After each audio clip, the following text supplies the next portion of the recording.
Fala pessoal, tudo bem com vocês?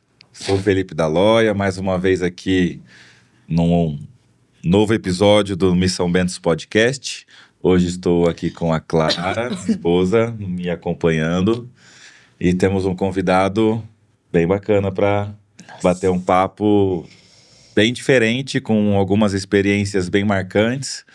E antes da gente apresentar, você quer passar o recado oficial do... Ai, gente. Oi, tudo bem, pessoal? Vamos lá, então, os recados oficiais do Felipe. A gente fala, né, que antes de começar, que vocês possam se inscrever no nosso canal, deixar o like, também deixar o seu comentário, sugestões de pessoas que podem vir aqui, partilhar um pouquinho com a gente, né, sobre a vivência, experiências, que tenha coisas a acrescentar, não só pra mim e pro Fê, mas pra todos nós, né, vida? E seguir a gente lá no Instagram, dar umas bisoiadas. E rezar pra gente, principalmente. Estamos precisando. É isso aí, gente. Tem muita coisa rolando lá nas redes sociais, muita conteúdo de evangelização. Sempre que puderem estar nos apoiando dessa maneira já é uma grande ajuda, além de contarmos com as orações de vocês. E nós já estamos chegando nas últimas gravações do ano. Então, se você quer ver um convidado ainda esse ano, manda sugestão pra gente que já a gente encerra as gravações do ano e voltamos só no que vem. Mas tem conteúdo até dezembro ainda. Eita, Jesus. Bora lá? Então nós queremos dar as boas-vindas, agradecer ao Padre Josilei que está aqui com a gente. O Padre, ele tem uma história, principalmente comigo, com a minha família aí desde... Te viu crescer, né? Praticamente nascer. A gente teve contato na paróquia Cristo Rei quando ele esteve por lá, e de lá, por mais que às vezes a nossa vida, nossos caminhos se distanciaram um pouco, o contato ainda se manteve ali através das redes sociais e tudo mais. Então, Padre, muito obrigado por estar com a gente, por ter aceitado o nosso convite, e contamos com você aí para trazer muito conteúdo bacana. Quem sabe que o senhor tem aí as histórias. E é isso aí, agora a gente joga a bola pro senhor. O senhor possa fazer muitos gols aí. Olha. E seja bem-vindo. Nós agradecemos ao senhor, agradecemos a Deus pela vocação que o senhor tem, pelo trabalho lindo que o senhor tem feito. E esperamos que o senhor continue firme na jornada, que a gente sabe que não é fácil.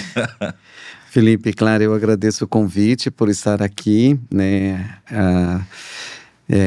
De poder participar desse momento. Eu acho que vai ser significativo, porque é uma partilha de experiência. Eu já levantei hoje 5 horas da manhã para... Quando eu sou desafiado a alguma coisa, eu tenho ansiedade.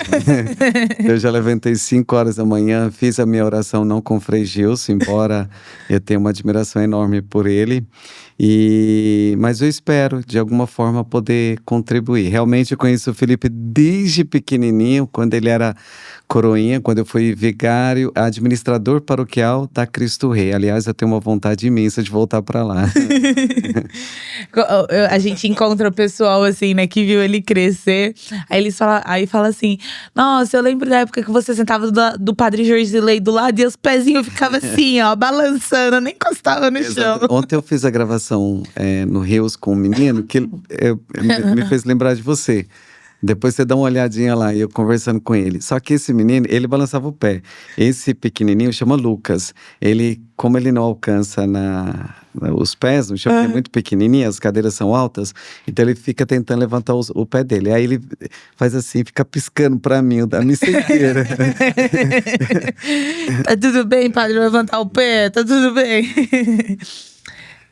Mas são histórias aí que marcam, né? E depois o seu pai tinha um trabalho social, não sei se ele continuou, mas pelo menos na época da Cristo Rei, ele atendia uma das comunidades daqui, né? Antigamente falava-se favela, mas hoje a gente... comunidades, acho que depois da Anguera, onde hoje é o Padre Marcos. Isso, à frente um pouco ali da Cristo Operária, onde está o Padre Marcos. Ainda está até hoje firme. Graças a Deus. Acho que quase 18 anos, se eu não me engano. Olha aí que trabalho. Estamos tentando convencer ele de vir aqui. É difícil. Tá aqui para contar um pouco mais também dessa história aí, que realmente foi, principalmente no começo, foi muito desafiador, né? E até hoje né? Porque qualquer instituição que conta com a providência de Deus ali, com doações, não é fácil de lidar, não. Mas a cada ano parece que as coisas vão só se fortalecendo, Deus não deixa de ajudar, né? E é uma bênção, né? O trabalho dele. E como que ele é a expressão do amor de Deus, né? Como nós somos. Sim. Todos nós. Exatamente. E Pode falar. Posso? E já pegando, e já pegando esse gancho do padre sobre a expressão do amor de Deus, né? O padre, ele vem há faz tempo, padre, que o senhor faz esse trabalho de capelão no hospital do HC, acompanhando as famílias ali? Vai fazer 21 anos, porque acompanha muito no período da minha ordenação, né? Uhum. Eu ordenei no dia 2 de maio de 2004. A minha paróquia, minha primeira paróquia como vigário paroquial foi Santa Rita, a cidade de Santa Rita do Passa Quatro. Eu fiquei lá, hoje Santuário Santa Rita, com o padre Tadeu.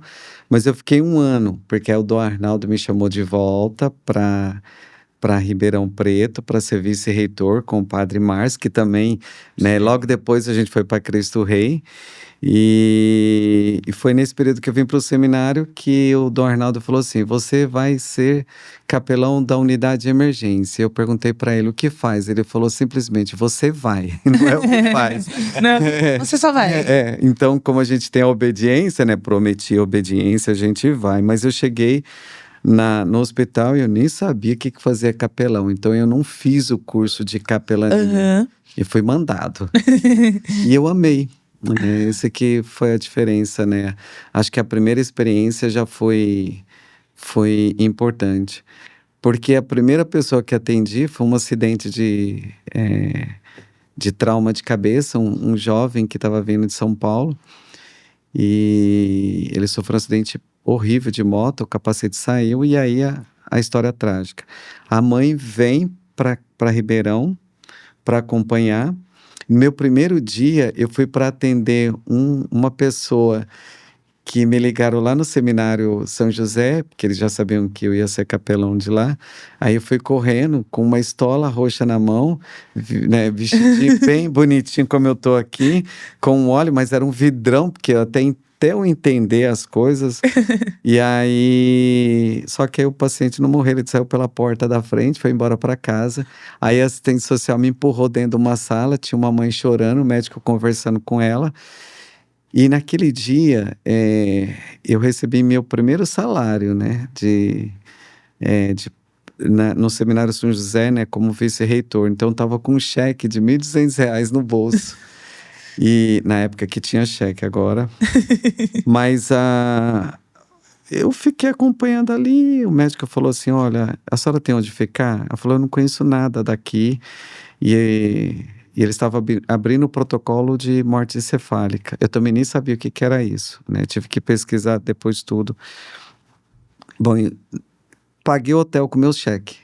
Lembrando do bom samaritano, né, que encontra aquele que está caído ao chão, com suas feridas, no caso daquela mulher, ferida pelo acidente do filho. E depois abri mão, nem falei que era padre, assim, acho que já dava para notar mesmo, né, mas acho que de tanto sofrimento ela não percebeu que eu era padre. Quando foi à tarde, no outro dia, né, depois que eu paguei o hotel para ela ficar, no finzinho da tarde eles me chamam, falou: olha, aquela senhora precisa de você aqui. Aí eu fui, mas eu já não fui com o clésima, né, eu já fui, porque na rapidez eu fui com a camisa normal, e eu fiquei de frente a uma pessoa respirando para o aparelho, mas ela estava morta, né, o teste deu positivo. E ela simplesmente falou assim, ela achou que eu fosse psicólogo. Você acha que eu devo doar os órgãos? Eu, vixe, agora. O que eu falo? É uma decisão particular dela, né, enfim. Sim. E eu falei: mas o que o seu coração manda? Aí ela pegou, ficou em silêncio. Aí eu falei assim: moça, qual é a sua religião? Ela disse: eu sou budista. Eu falei: E aí? Eu não entendo nada de budismo, entendo ser católico, né? Eu tava ouvindo um padre até. Aí eu fiquei, nossa, mas parece que o budismo na minha cabeça só foi resgatando algumas informações que teriam ali. São reencarnacionista, né? Às vezes a gente está aqui, pode estar num animal, ou enfim, né? Eu lembro que quando eu assisti os 7 anos do Tibete, eles fazer referência a uma minhoca, porque poderia ser. Eu não sei se é desse jeito, né? Mas era que vinha na minha cabeça. Aí eu peguei, faça o que o seu coração manda. Ela doou. Olha. Aí passou um tempo, ela mandou uma carta pro HC agradecendo tudo que o hospital fez para ela, principalmente pelo psicólogo, né? Que até pagou o hotel para ela não sabia que eu era padre.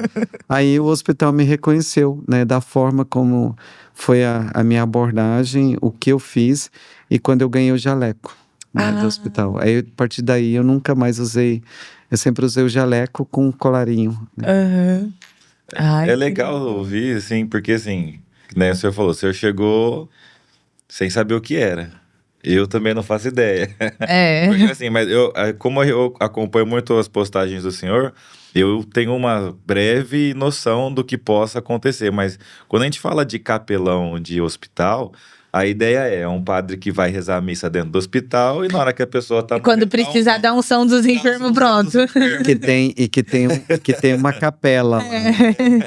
Na verdade, capelão vem, inclusive os cursos de capelania evangélica, eles falam muito sobre São Martinho. Olha, interessante, né?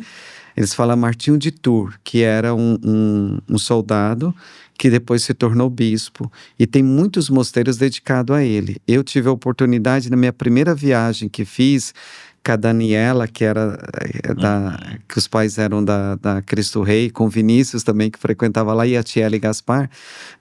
Minha primeira viagem foi para a França, e aí a gente resolveu ir a Tours. Interessante que antes de eu viajar, eu fui indicado como vigário paroquial, como administrador paroquial de Guatapará. E a paróquia é dedicada a São Martinho. Aí que eu fui conhecer a história... Aí que eu entendi que eu tinha que ser capelão mesmo, porque o Martinho, ele estava voltando da guerra como soldado, e aí, no frio gelado da Europa, ele encontrou um andarilho que lhe pediu algo para poder se aquecer. Ele pegou, jogou a capa e partiu em 2 partes. Ficando com uma, porque ele precisava também se aquecer, e a outra ele deu para esse andarilho que ele encontrou na estrada. Quando ele chegou em casa, cansado, ele foi dormir. E no sonho apareceu Jesus agradecendo pela capa que ele havia ofertado. E aí foi quando começou a vocação de São Martinho de Tours. No entanto que você tem como relicário, descendo, porque está numa cripta, o antebraço dele, né? Símbolo da caridade. A gente poderia entender da força, mas na verdade é da caridade. Então, capelão vem daí, de capa. Não de capela, né? E aí essas relíquias eram utilizadas pelo rei. Toda vez que iam para a guerra, ele montava uma tenda para colocar as relíquias de São Martinho de Tours, e eles tinham ali como objetivo ganhar a guerra. Então eles achavam que a relíquia ajudava na guerra. E os feridos, né, vinha gente sem orelha, sem cabeça, sem perna. O religioso que era responsável da capela também cuidava do espiritual das pessoas que voltavam da guerra machucado, né? Olha. Então vem desse sentido. Então começou no exército. O capelão começa no exército. Nós temos o padre Fábio, que é padre nosso, que está vivendo o seu momento sabático, agora depois que ele deixou, que se aposentou, né, 10 anos, como capelão militar. Na capelania militar, você ganha dinheiro e você tem patente, né? Então você chega a tenente e o salário é bom. Na capelania hospitalar, você ganha muitos abraços, muitos beijos, muitos bombons, mas jamais dinheiro. São vertentes diferentes. Chamados diferentes, né, padre? Porque é viver essa vida. A gente sabe, assim, que todas as formas de de guerra são difíceis e o trauma que traz, né? Principalmente aqueles que estão lá na linha de frente é muito grande. A ponto de pessoas, infelizmente, sofrerem muita coisa. Mas também existe essa parte dentro do hospital, Sim, né? mas você sabe que capelão não é só nessas áreas, não. Existe capelão da ecologia, capelão da educação, por exemplo. Seria interessante que alguns colégios tivessem um capelão. Nós temos aqui em Ribeirão Preto, o Santa Úrsula tem o seu capelão, o Victor Frankl tem o seu capelão, né, que é responsável pelos cuidados espirituais dos alunos, e tem os capelães das Olimpíadas, né? Temos 2 padres do Brasil que vão para as Olimpíadas. Olha! E do mundo todo. E outros religiosos também, de outras denominações, exato. Então, isso para justificar a importância da capelania. Entendi. Nossa, isso é muito importante mesmo. Eu não sabia chocada disso. também, não. Quando eu sempre pra mim só era o hospital mesmo. Não. Eu não sabia disso, nem do exército. Na verdade, eu não sabia nem dessa história toda de como começou, né, essa caminhada. Mas é aquilo, a gente que tá aqui, a gente aprende todos os dias com um convidado novo, né, vida? Opa, e o senhor falou assim que isso começou logo quando o senhor estava saindo do seminário. E como que foi a lidar, né? Principalmente na época que o senhor foi para Guatapará, o senhor ficou distante. Nesse tempo, o senhor parou ou ainda tentava lidar com a mesma distância? E acho que foi um momento assim, até que foi de muita dor de cabeça, né? Porque eu estava em Guatapará, mas eu atendia a unidade de emergência. Às vezes eu saía de madrugada. E sair com o carro de madrugada para Ribeirão Preto suscitava curiosidades no povo.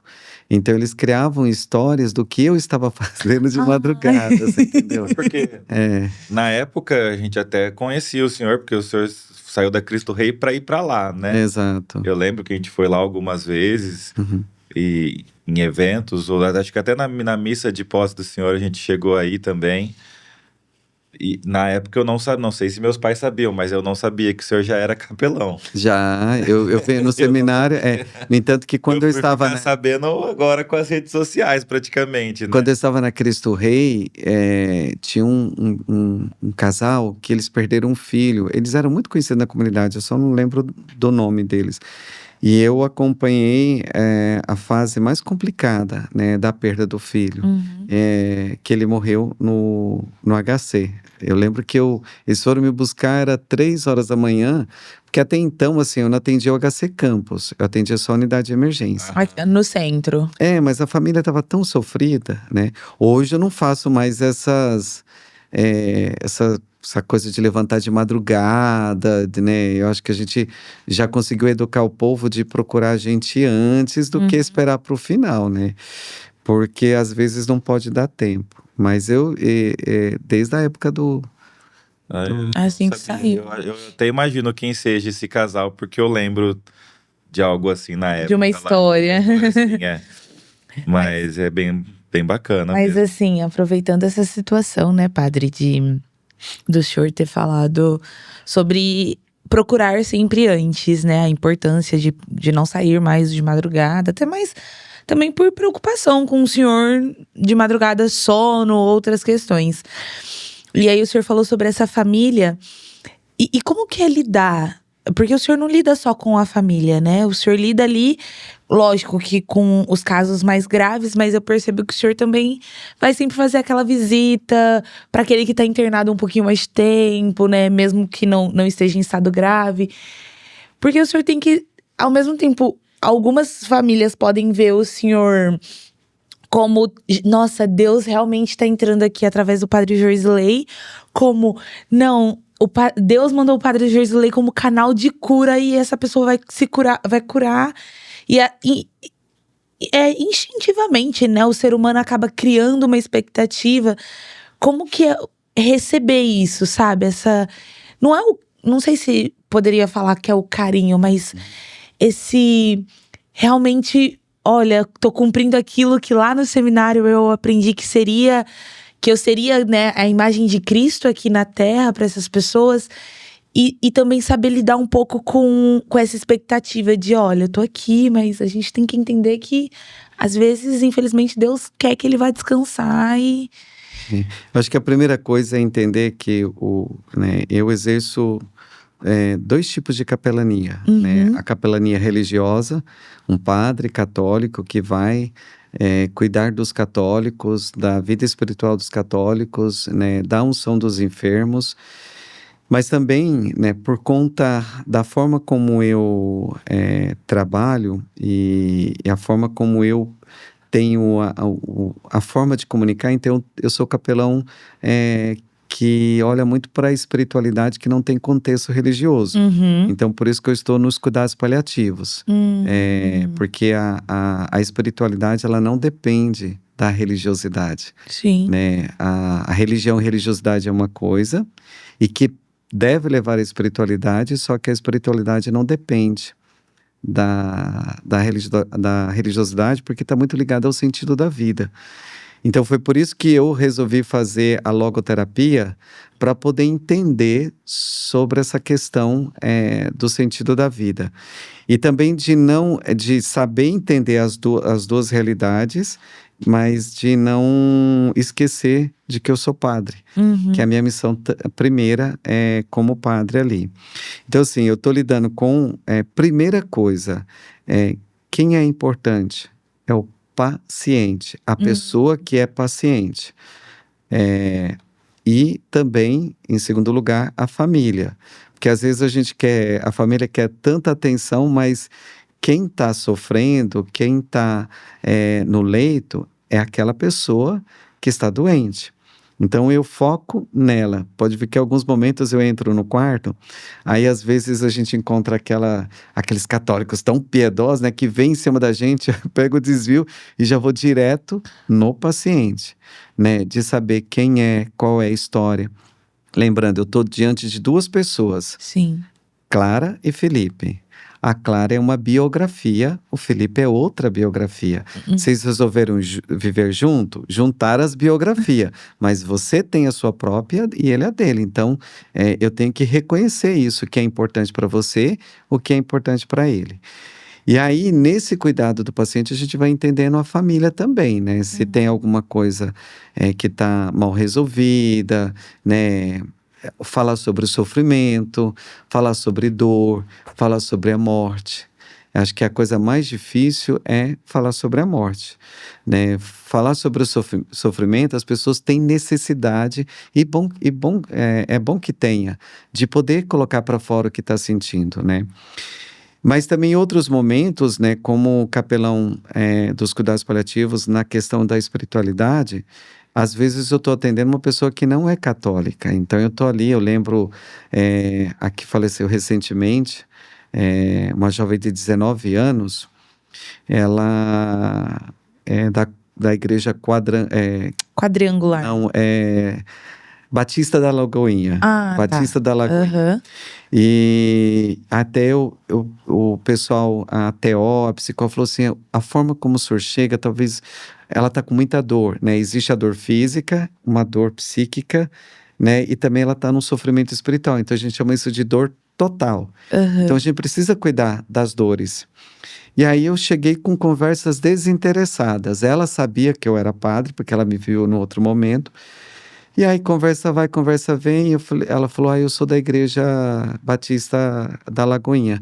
Vamos trazer o povo aqui? Porque eu tenho a forma de me comunicar com os pastores.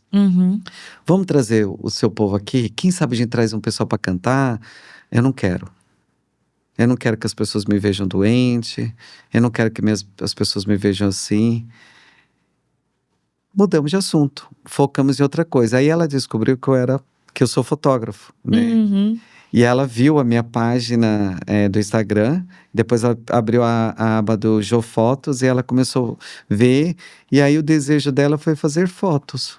Olha. Então vamos organizar fotos. Ela encontrou o sentido da vida dela nisso. Ela fez um book com a irmã, com o irmão, com a mãe, dentro do hospital, ficou maquiada, bonita. Quando ela se viu maquiada, ela… né, a gente achou que ela ia morrer naquela semana. Imagina, ela morreu acho que praticamente um mês depois, né? Olha. Então ela deu um up na vida dela, e ela agradecendo que ela nunca tinha feito foto dela mesma, né? E aí quando eu terminou a sessão de fotos, ela estava fazendo selfie de si mesma, né? Ai, que legal. Então estava tudo resolvido. Então não existia um sofrimento religioso. Ela não queria só não ser vista. Existia um outro sofrimento. Então fazia muito sentido. E é interessante que no finalzinho da vida dela, eu sempre acredito que impor não ajuda ninguém. Mas estar junto e testemunhar arrasta. No final, foi interessante porque a mãe dela disse assim: o senhor pode dar unção para ela? Tudo bem. Aí, no caso, ela não respondia mais. Quem respondia por ela é a mãe. E eu fiz o que a mãe pediu, né? Diferente do caso de ontem, que eu fui ao hospital, a família queria que eu desse unção, mas a menina não queria porque ela é evangélica. Então a gente tem que conversar, mas o que né, o que é a sua, quem é a sua filha, né? Ela tem 31 anos, então ela tem condições de decidir o que ela quer para ela. Sim. Né? Olha. Ai, gente. Para. Imagino que essas histórias devem ter de montes lá, né? Eu penso assim, padre, né? A gente tá comentando aqui, né, da importância da família e tudo mais. Mas eu vejo que o pessoal do hospital em si, os funcionários, médicos, enfermeiros, também tem acolhido o senhor muito bem, né? Você acha que a sua presença ali, porque o senhor fica lá bastante tempo até, né? O senhor não vai só na hora que chama, né? É praticamente já um funcionário do hospital também. Registrado. Eu tenho, não é pago, eu já tenho minha carteira. Mas o crachá o senhor tem, né? Você acha que a presença do senhor ali também influencia nos profissionais a fazerem algo diferente pelos pacientes? No começo foi muito difícil, porque como eu comecei na unidade de emergência, eles tinham fechado as portas, porque tinha acontecido um fato com uma comunidade, comunidade desagradável, porque uma paciente soropositivo, um líder religioso disse que ela só estava com aquela doença porque era a maldição dos antepassados, né? Não sei de onde que ele tirou essas maldições dos antepassados. Quer dizer, o que o meu pai fez, eu vou assumir para mim? Não, foi ele que fez, né? O problema é dele, né? Ele que se resolva com Deus, né? Mas aí acabou sendo muito agressiva, a pessoa teve que ser tirada por segurança, enfim, né? E aí quando eu chego no HC, foi o que eu disse, eu cheguei, acho que de uma forma que eu estava na descoberta, eu queria descobrir essa realidade da capelania. Só que para você descobrir, você não chega com petulância, você chega querendo conhecer. E a forma como hoje as pessoas me olham no hospital, eu penso que seja assim, é com gratidão, né? Porque eu chego sem invadir espaço. Obviamente que tem gente dentro do hospital que não quer me ver mesmo, né? Já aconteceu algumas situações de, assim, desagradável, mas eu acho que foi muito uma questão de ego do que uma questão de falar, não gosto do Padre Jô, né? Foi uma questão, talvez seja isso.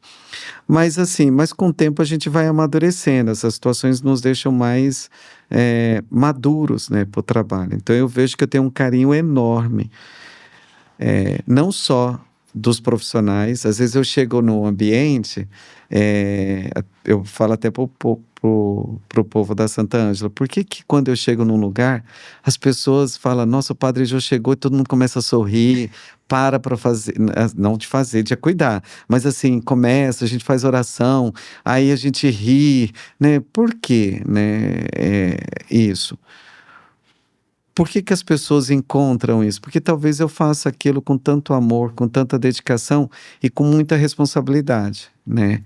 Então ali eu estou vivendo o que Jesus deseja, né? E tem momentos que eu vou falar não posso, não, né? Não devo, não quero, mas assim, também com muita caridade e com muito amor, né? Mas se eu fosse um desses profissionais, eu já aproveitava o gancho do padre. Padre, vamos lá, vamos rezar aqui, ó. Geral tá aqui, vamos. E padre, assim, o Fê puxou o gancho dos profissionais, né? De acolherem muito bem o senhor. E durante a pandemia, né? Foi pra eles, eu acho, não só, lógico, pra nós todos que vivemos e as pessoas que tiveram que ficar internadas, mas para eles que muitas vezes tinham que dormir fora de casa porque tava ali na linha de frente para cuidar, para saber o que estava acontecendo. Durante a pandemia, o senhor sentia essa necessidade maior deles? Eu estava na casa presbiteral, juntamente com 2 padres idosos, um idoso e um com AVC, né? O idoso faleceu e o com AVC continua, graças a Deus, ali na casa presbiteral. E aí a pandemia veio e a gente teve que mudar os hábitos, né, dentro de casa e no hospital. Uhum. E eu fazia missa virtual dentro do hospital, porque quem estava na linha de frente era praticamente 24 horas, né? Eles tiveram que ser remanejados e se adaptar à realidade que for chamada, né? Então, assim, eu ia para as alas Covid, num primeiro momento eu nem cheguei perto dos pacientes. Eu fazia a oração da porta, porque a maioria estava pronada, era muita gente. Era muita gente, era impressionante. E aí, eu fazia a missa virtualmente e levava Jesus à Eucaristia, porque eles acompanhavam a missa pelo YouTube. E aí eu levava Jesus à Eucaristia para os profissionais. Então eles paravam, aqueles que são católicos, né? Eles paravam na porta da CTI e aí ministrava a comunhão, dava a comunhão. E até então, assim, eu não tinha medo nenhum, né?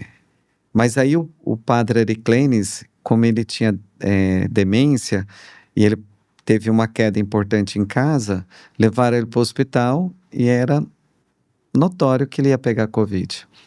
E quando ele volta para casa, ele cai de novo, eu vou tentar segurar ele baba tudinho em mim, aí eu peguei Covid. Eu peguei em 2020, em mês de julho.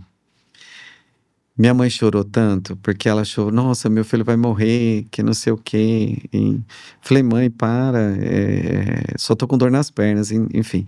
Só que aí eu tava no quarto e atendendo virtualmente os profissionais. Então eu parava, aí eles mostravam um paciente por tablet, eu dava a bênção, né? Fazia oração, pedia o perdão dos pecados, enfim. Só que o único religioso que poderia entrar no hospital era eu. Era você, o senhor. Só que eu tava doente, né? E aí, quando eu saí na fase final, bem no finalzinho, foi quando o padre Ericlenes voltou para casa. Eu estava no penúltimo dia, eu entrei no quarto dele para dar unção e ele faleceu no dia que eu, teoricamente, recebi alta do quarto. Então, ele faleceu comigo em casa. E aí, minha mãe pegou Covid. Nossa. E aí que ficou outro pé, porque ela pegou o Covid numa quinta, ela morreu no sábado. Foi muito rápido. Muito rápido. E aí eu não tive oportunidade de me despedir. Eu lembro que eu conversei com ela no vídeo, eu fiquei muito bravo, porque ela já estava com Covid e ela não falou nada, porque ela também não sabia. Mas a gente fica tão ansioso, né? A gente fala, por que você não falou para mim? Quer dizer, foi a minha última conversa que eu tive com ela, né? E aí eu saí correndo e fui para Ituiutaba. E ali ela faleceu, eu fiquei sabendo de forma muito ríspida. Não pôde ter parente, eu estava sozinho, né? Aí depois o padre Michael, que foi até baixo de uma árvore, que não podia chegar perto do caixão, eu não vi caixão, ele fez uma oração. A gente não sei para quem ele fez oração, porque eu não vi o caixão sendo depositado ali, né? Aí eu voltei. E aí eu falei pro Dom Moacir carinhosamente, ele cuidou de mim, juntamente com alguns padres. Ele disse, eu falei assim, olha, eu preciso de 1 mês de luto. 1 mês. E aquele mês eu vivi intensamente. Se vocês olharem meu Instagram, eu postei muita coisa da minha mãe. Eu escrevi coisas assim que me dava vontade de falar, porque eu precisava cuidar. Aí eu voltei 1 mês da morte da minha mãe, dia 22 de setembro. E eu falei assim, olha, então eu vou voltar para o hospital, mas eu não quero pegar lá Covid, porque eu acho que eu tô sensível. Bom, só que aí a Ribeirânia, que era referência, me abre. Inclusive, eu atendi um dos jovens sarados lá no Ribeirânia. No Ribeirânia. Mas eu atendi pessoalmente. Eu não lembro o nome dele. Ele quase... Eu não lembro. Vixe, quase. Eu não sei se o senhor chegou a postar alguma coisa. Ele tirou foto. Eu postei a foto que ele postou, que ele tirou. A gente até chegou às vezes até sabe quem é, mas ele trabalhou, se não me engano, ele trabalhou na Cical ou na Ford, eu não lembro agora. E aí, vou puxar na memória. E aí, eu tava, falei, não, tá bom, então eu vou atender. Só que eu pedi para os hospitais não me darem famílias assim. E nisso abre uma tela, eu com a televisão da minha sala, né, acompanhando, aí uma mulher gritava: eu perdi minha mãe de Covid, e brava. Falei, pelo amor. Eu tentava achar o serviço social eu tava com vontade de xingar. Eu também perdi. Não foi só você. Então, mas como é que você fala? É difícil, né? Se a dor é dela, lembra que eu te falei? A dor é dela. Em hipótese alguma, eu poderia dizer assim, ó, eu sei o que você está passando. Eu não sei. Porque a dor é dela. Cada um vive a dor de uma forma. Eu sei que no final da conversa ela falou assim: você já perdeu sua mãe? Eu falei, sim, faz um mês. Ela morreu de quê? De Covid. Então você sabe o que eu tô passando. Não, eu sei o que é perder a minha mãe. Eu não sei o que é perder a sua mãe. Só você sabe, né? A gente fala que assim, por mais que seja parecido, a gente não tem ideia, né, do que o outro tá passando, né? A gente fala, tanto é que eu não lembro quem comentou, falou, não, eu tenho ideia do que você tá passando, mas exatamente o que você tá, eu não sei. Por isso que o certo é a gente falar sempre pro outro, né? Quando você tá lidando com a dor do outro, eu imagino o quanto que é difícil. Eu imagino. E é o que a gente realmente imaginar, né? A dor é dela. Mas enfim, aí eu voltei, né? O Fantástico gravou no dia que nós sofremos o lockdown aqui. A primeira imagem do Fantástico é eu rezando o Pai Nosso, né? Para os pacientes na CTI. Depois eu levei a imagem de Nossa Senhora Aparecida na CTI. Parou, assim, todo mundo parava para fazer oração. Aí eu fazia ponte com os evangélicos, aí comecei a levar música evangélica, porque as cantores gospel, elas têm uma voz muito forte. Para cantar com a máscara, teria que ser muito forte. Então, eu levei uma cantora gospel para dentro do hospital, a Késia, do Atos de Amor, e assim foi. Isso é legal porque, assim, por mais que o senhor carregue, né, com a sua vida, com a sua profissão de fé, né, o catolicismo, nesse momento a gente meio que tem que abrir mão dessa rigorosidade, porque como o senhor falou, né, ali dentro tem tudo que é gente, tudo que é religião, e não dá pra gente chegar e sair impondo o que a gente acredita, né? E principalmente nessa época da Covid, você tem que abraçar quem que vier e, se for preciso, andar de mão dada com um pastor, com... Não sei nem como que é chamado, às vezes, outros sacerdotes de outras religiões, mas... E falar, não, cara, por mais que a gente professe... Discorde em alguns momentos. Professe fé diferente, a gente tem que andar de mão dada agora, né? Esse aqui é o pastor Paulo Ross. Não sei, ele escreve ele coloca no livro dele sobre o meu trabalho. Olha! O Paulo Ross. E a gente trabalhou junto como capelão, né? Eu tenho um carinho imenso por ele. Vale a pena, viu? Então, só para vocês entenderem que eu tenho eu acho que a igreja, ela foi a primeira a falar sobre ecumenismo, né? Sobre essa casa comum, né? Sim. E o Cônigo Arnaldo, você lembra dele ou não? Você era muito pequenininho. Eu lembro de nome, assim, mas não tive... O Cônigo Arnaldo, ele tinha uma frase que eu falava, gente, mas aonde que ele quer chegar com isso, né? Todo católico é cristão, mas nem todo cristão é católico. E aí eu fiz o motivo de eu assumir a minha vocação foi o movimento Os Focolares. E o movimento Os Focolares é muito ecumênico, né? Então, eu vejo que o ecumenismo embora a gente vive um mundo polarizado, difícil, e principalmente hoje você Você abre o YouTube e as pessoas estão brigando, né? Pegam a imagem de um, já começa a fazer crítica em cima daquilo, né? Enfim. Mas eu acho que existe um sinal de esperança, de unidade, né? É o que a gente prega, é até o que os últimos papas têm pregado, né, também. Isso, eu também acredito muito nisso, né? A gente tem amigos que são evangélicos, mas que um respeita o outro, né? Ninguém tenta ultrapassar limites. E eu acho que isso é o que faz a gente realmente ser verdadeiros cristãos, A né? gente só não pode perder a nossa identidade, né? Eu Exatamente. acho que isso se chama enculturar-se. Aculturar é você negar a cultura e impor a sua. Sim, Enculturar-se é você reconhecer a cultura do outro, mas você não perde a sua, é isso. né? Você não pode jamais perder a identidade. Quando o Paulo Rosa e eu dávamos palestras juntos, a gente ia para as universidades. E aí os dois, todo mundo olhava assim, um padre e um pastor. Eu falei assim, perto dele eu me sinto mais padre, ele perto dele eu me sinto mais pastor. Quer dizer que a gente era respeitoso, né? Sim, E é o que é necessário ser pregado hoje, eu vejo muito isso, né? É o respeito mútuo, não é porque eu e você temos a mesma ideia, mas a gente pode continuar sendo irmãos, a gente pode continuar trilhando um caminho que, querendo ou não, não é igual, mas é bem parecido o intuito, né? Falando, né, do pastor que ia com o senhor dar palestras, o intuito era levar Deus, só que cada um com a sua forma, com o seu credo, né? Deus tá em todos e a gente acaba levando, né, muitos exemplos de vidas de santos, de Nossa Senhora, e ele da forma dele, mas Deus era um só. No fundo, Deus, o nosso Deus e de outras pessoas é um só. E Exatamente. ele é uno, e isso eu acho muito bonito, porque assim, querendo ou não, nós e os nossos irmãos evangélicos é sempre assim, né? Deus é único e trino.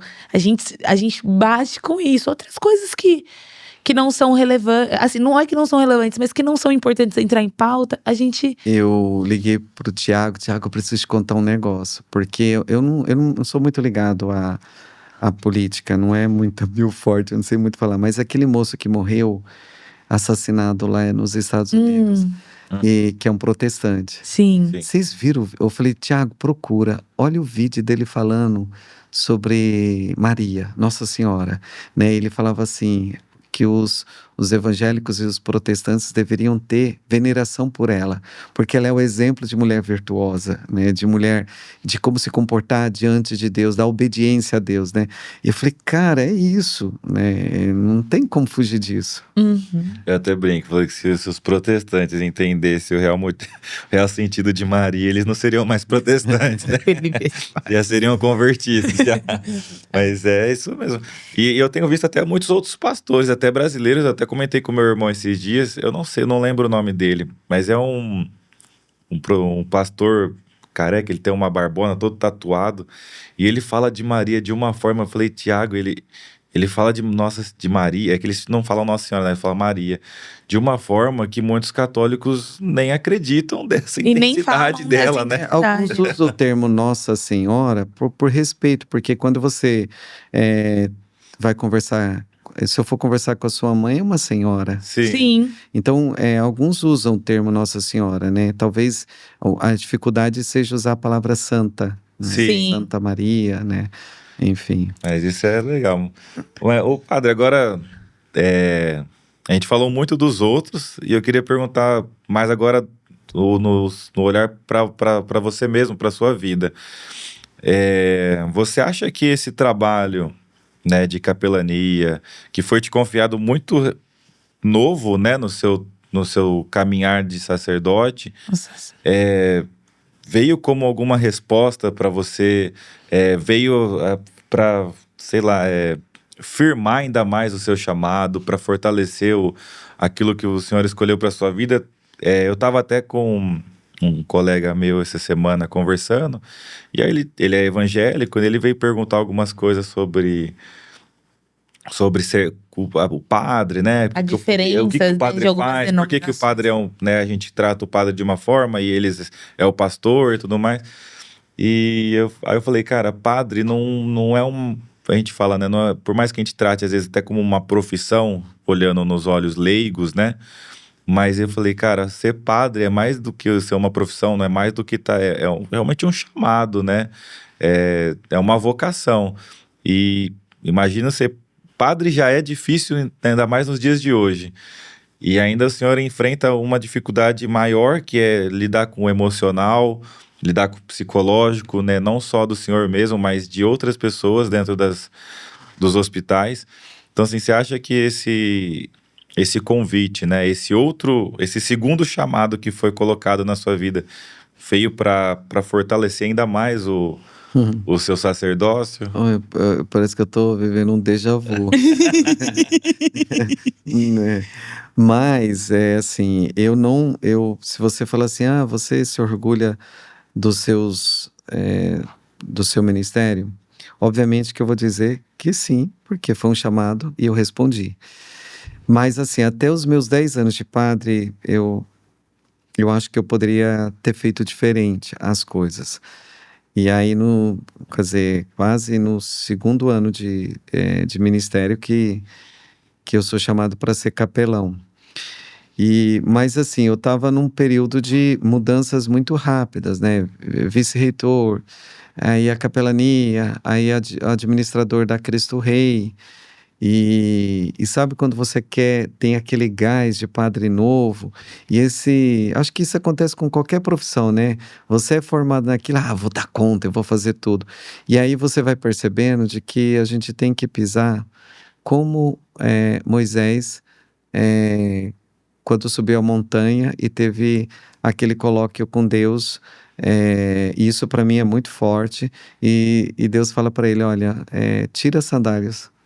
Quer dizer, se revista de humildade, porque aqui é sagrado, né? Você não chega de qualquer jeito, não faça de qualquer jeito. Então, eu acho que alguns momentos, né, até os meus 10 anos de padre, eu acho que eu poderia ter sido mais responsável em tudo, né, que eu falo, seja na minha vida pessoal, seja no que eu fazia na igreja. E às vezes a gente vai vivendo achando que tá tudo certo, tá tudo normal. Ontem eu dizia para a comunidade, né? Normal é você servir a Deus, fora disso é anormal. Né? Não dá para fazer fora da vontade de Deus. E aí, quando eu quis desistir de ser padre, porque eu estava pressionado a isso, foi quando porque assim, quando eu nasci, minha mãe, eu fui descobrir isso depois que meu pai cometeu suicídio, a gente ficou completamente desolado e perdido, eu era seminarista, que aí eu queria desistir, Dom Arnaldo falou assim, você quer desistir por conta de dinheiro ou por conta da sua felicidade? Poxa, não pergunta isso. Você acabou de perder o pai, né? Então, você já coloca a gente em xeque, né? Sobre a busca pela felicidade e a busca pelo necessário, né? E deixando de lado o essencial, né? E aí, eu peguei e não desisti. Minha mãe teve que penar bastante. Aí, depois, eu quero desistir, ligo para minha mãe e falo... e aí, minha mãe traz uma história. Quando eu nasci... o médico disse assim para minha avó, a gente não vai salvar esse menino, ele vai nascer morto, porque ela perdeu muito sangue, e a gente tá puxando ele, porque eu tava, né, mas a minha mãe não tinha força para poder fazer, cuspir para fora, né, e parir, e aí eles me tiraram, o médico falou assim, não, pode tá morto. Aí a enfermeira disse assim, não, vamos fazer uma massagem, quem sabe? E nisso entra no quarto uma mulher e olha para minha mãe e fala assim, fica super tranquilo que o seu filho vai nascer em berço de ouro e vai te dar orgulho. Falou isso. E aí o médico, nessa hora, minha mãe contando, né, eu comecei a respirar. E aí o médico ficou tão encantado, vamos tirar uma foto. Só que a mulher não saiu na foto. Só saiu minha avó, minha mãe, ali a médica e eu no braço da enfermeira, e depois me levaram para a incubadora, enfim.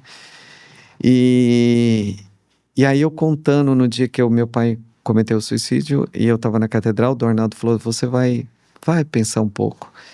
E aí entra uma senhora, e eu, diante do Santíssimo ali da catedral, ela toca no meu ombro e falou assim: você é seminarista? Falou: sou, posso rezar por você? Eu olho para a cara dela, mas eu tô tão triste, eu vi quem era, só que eu abaixei a cabeça. Só que na hora eu falei assim: poxa vida, eu tenho que agradecer. Eu corri a catedral inteira e não achei essa mulher para poder agradecer. Aí eu cheguei em casa e contei para minha mãe. A minha mãe começou a chorar, porque a mesma descrição que eu vi, vestida de azul, uma jovem, mas muito senhora também, né? A minha mãe disse: é a mesma pessoa que entrou no quarto no dia que você nasceu. A minha mãe acha que foi Nossa Senhora. Eu também já ia falar isso aqui agora. Eu nunca afirmei, porque assim, seria muito pra mim. Eu nunca afirmei nada. É muito privilégio, muito privilégio. Não, eu acho que eu sou muito pecador para a presença dela, né? Bom, aí depois, passados os anos, 10 anos, falei: não, agora já deu, não dou conta mais, né? Eu acho que eu tô fazendo tudo errado, eu acho que eu tomei as decisões erradas, me arrependo.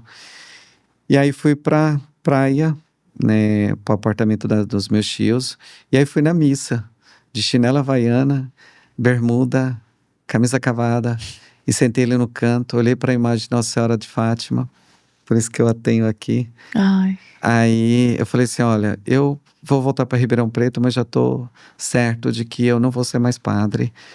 E aí eu falei assim: a senhora só tem agora para me fazer desistir. Eita. A missa era às 10, o padre não entrava.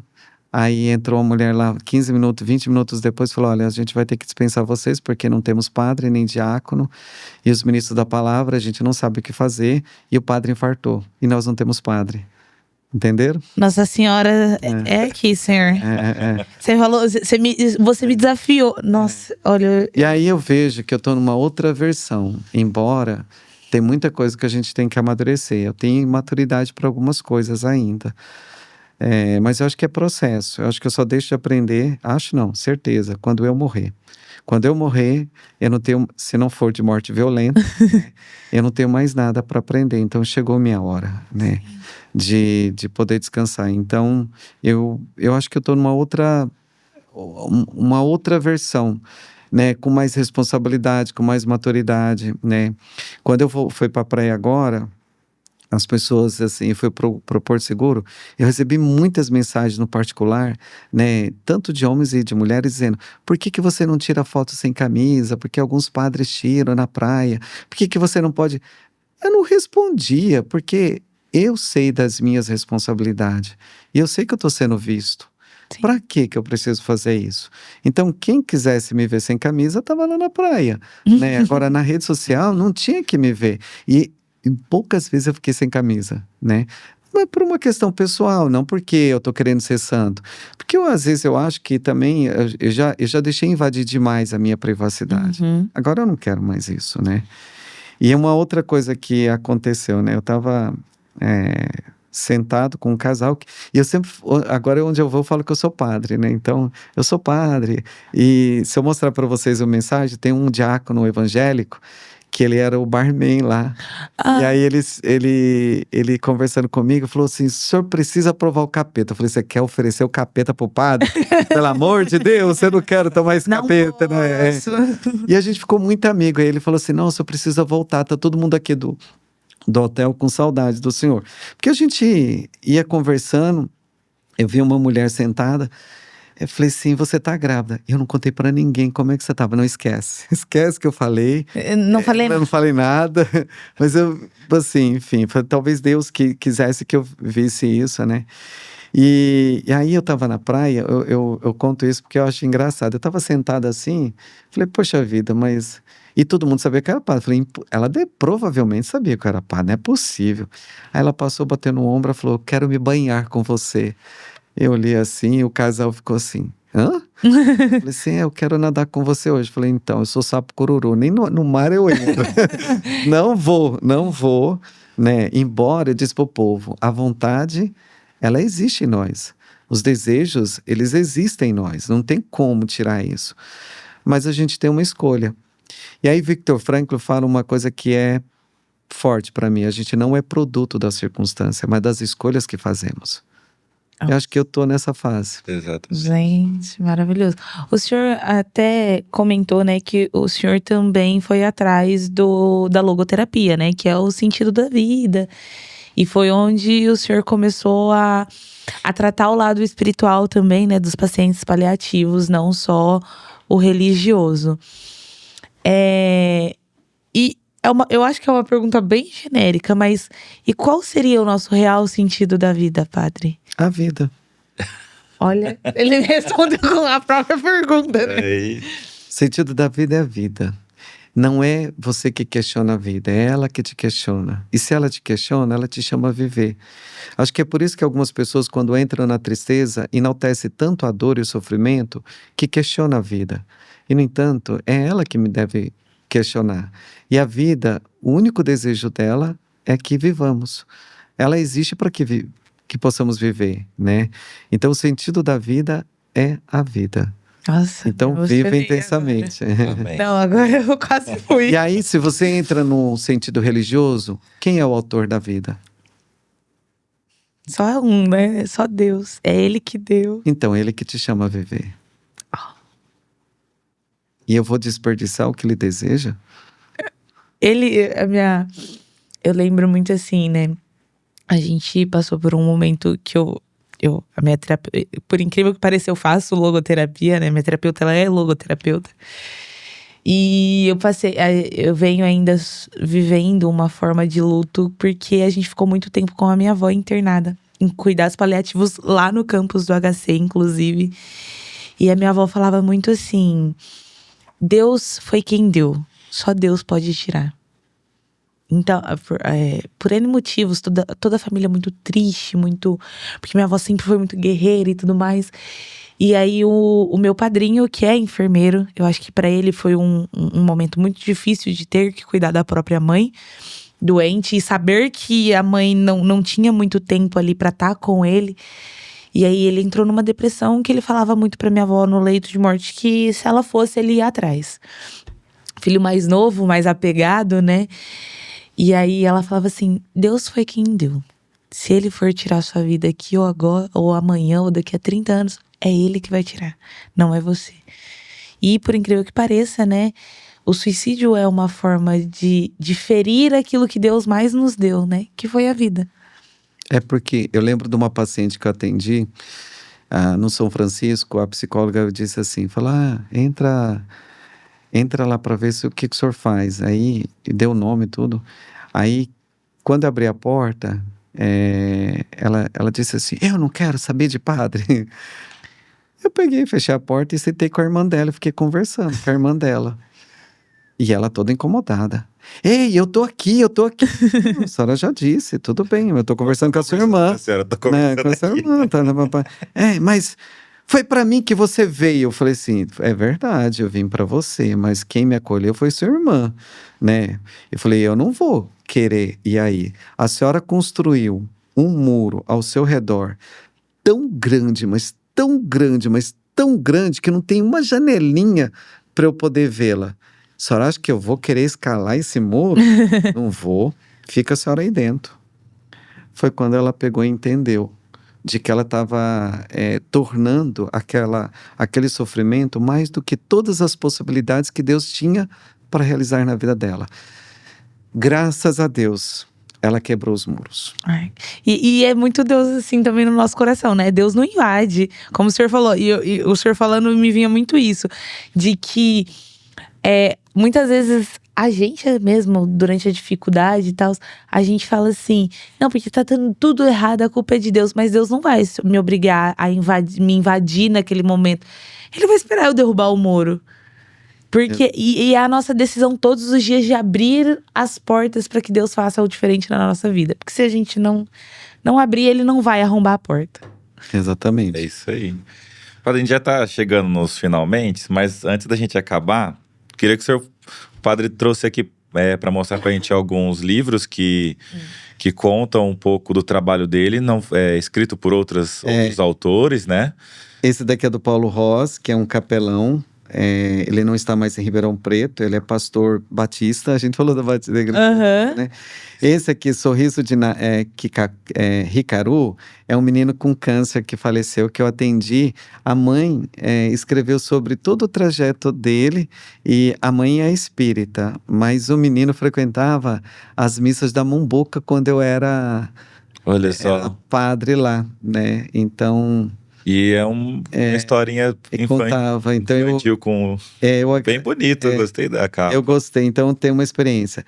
Esse daqui, para mim, eu falo que é o best-selling da minha vida, porque esse foi escrito pela Daniela Penha, ela é uma jornalista, ela conta histórias de personagens de Ribeirão Preto. E eu tive privilégio de fazer parte do primeiro livro dela. E aqui o título é A Morte com Padre Jô se torna leve e suave, gente. Mas realmente. Esse sobre cuidados paliativos, estrutura e organizações, eu fui convidado para escrever um capítulo, onde eu falo sobre a importância da capelania e da espiritualidade. E tem mais outra aí vindo. E daqui a pouco do padre, né? Se Deus quiser. Com a graça de Deus.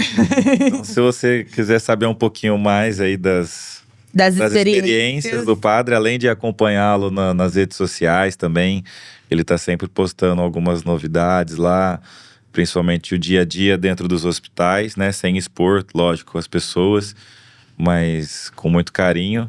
Tem esses livros, e assim que o padre sair o projeto final dele, a gente traz aí para ele falar um pouco do livro, que vai contar talvez até um pouco mais a fundo sobre os trabalhos dele. E também ir lá, né, na comunidade da Paróquia Santa Ângela. Sim, o padre tá ali na Santa Ângela, aqui em Ribeirão, como que é o bairro ali mesmo? Avenida do Professor ou é Rua Professor? Rua do Professor. Rua do Professor. Aqui perto da Fiuza. E ele trouxe aqui pra gente encerrar duas coisinhas que eu só não vou roubar por educação. Olha, padre. Eu ganhei do Padre Fábio, né? A gente também está esperando a relíquia do Carlo Acutis, São Carlo Acutis agora. E aqui é um pedaço do caixão que foi tirado. É um pedacinho do caixão. E aqui, eu acho que vale mais do que todas as relíquias. Eu também tô achando.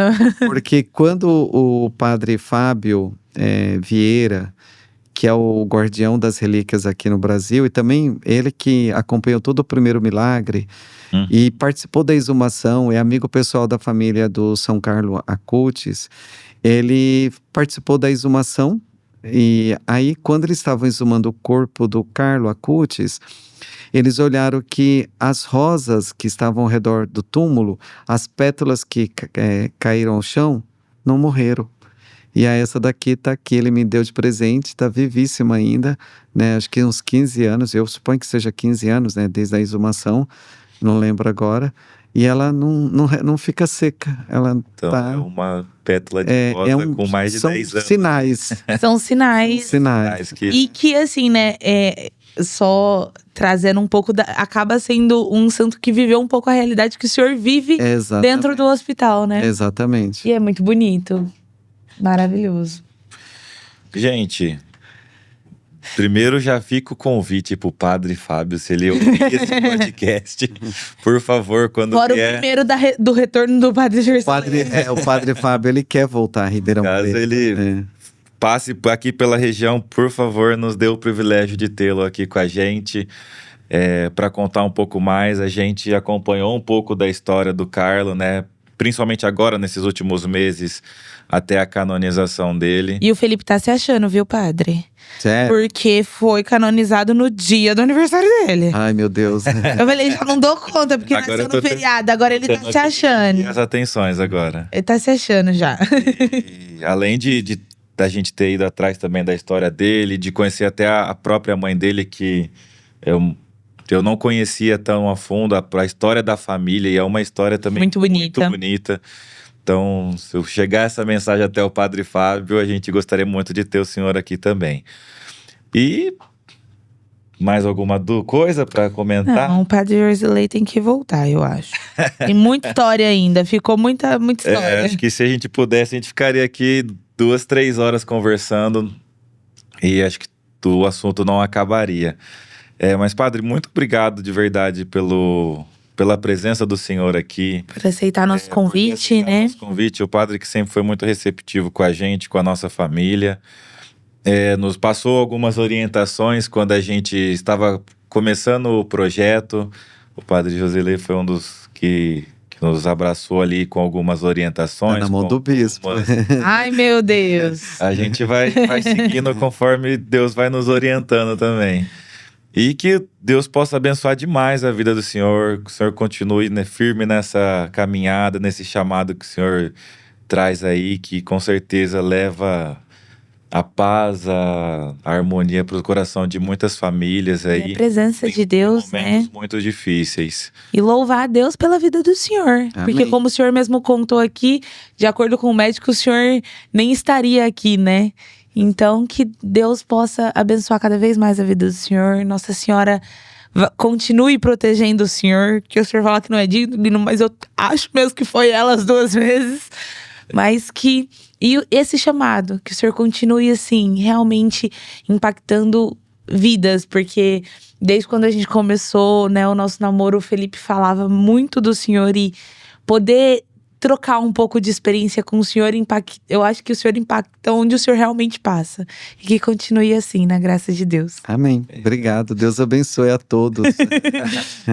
Bom, pessoal, para você que está em casa, espero que vocês tenham gostado, que vocês possam estar nos acompanhando, se inscrever no canal, compartilhe esse episódio com o pessoal com a sua família, com seus amigos, que você acha que vai ser bacana.